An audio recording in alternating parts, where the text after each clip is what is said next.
विराम प्रत्ययाभ्यास पूर्व संस्कार शेषोन्यः। ये है पतंजलि योग सूत्र समाधिपाद का 18वां सूत्र है। विराम का अर्थ है रुक जाना, ठहराव होना। प्रत्यय का अर्थ है चित्तवृत्ति का विषय, मानसिक धारणा। अभ्यास पूर्व अर्थात अभ्यास से प्राप्त। संस्कार शेषः अर्थात केवल संस्कार शेष रह जाना। अन्यः अर्थात अन्य समाधि यानी असंप्रज्ञात समाधि।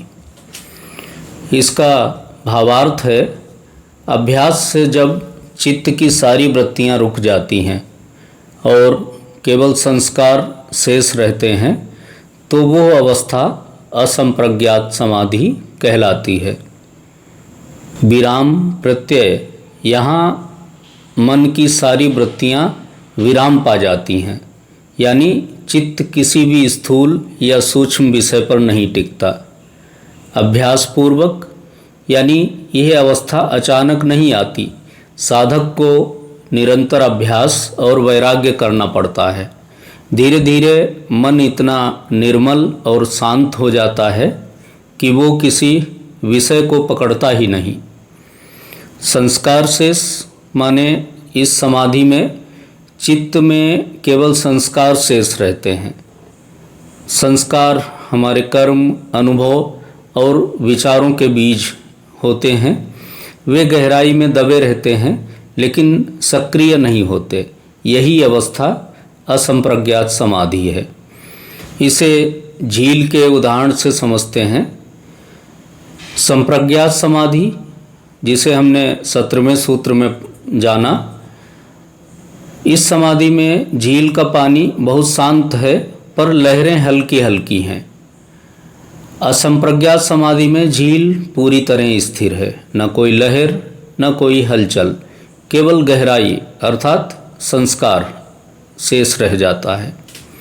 जैसे जब दीपक हवा से प्रभावित नहीं होता तो लौ स्थिर रहती है, उसी प्रकार जब चित्त की वृत्तियां रुक जाती हैं तो असंप्रज्ञात समाधि की स्थिति आती है।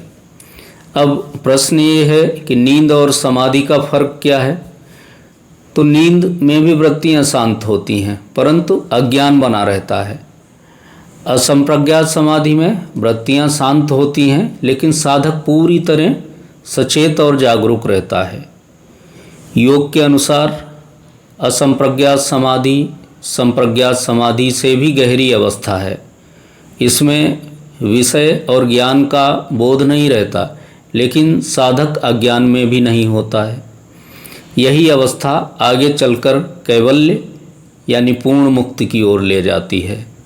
इस प्रकार ये सूत्र हमें बताता है कि जब निरंतर अभ्यास के द्वारा चित्त की सभी वृत्तियां शांत हो जाती हैं और केवल गहरे संस्कार शेष रह जाते हैं तो वो अवस्था असंप्रज्ञात समाधि कहलाती है। यही समाधि साधक को मोक्ष और कैवल्य के मार्ग पर आगे बढ़ाती है।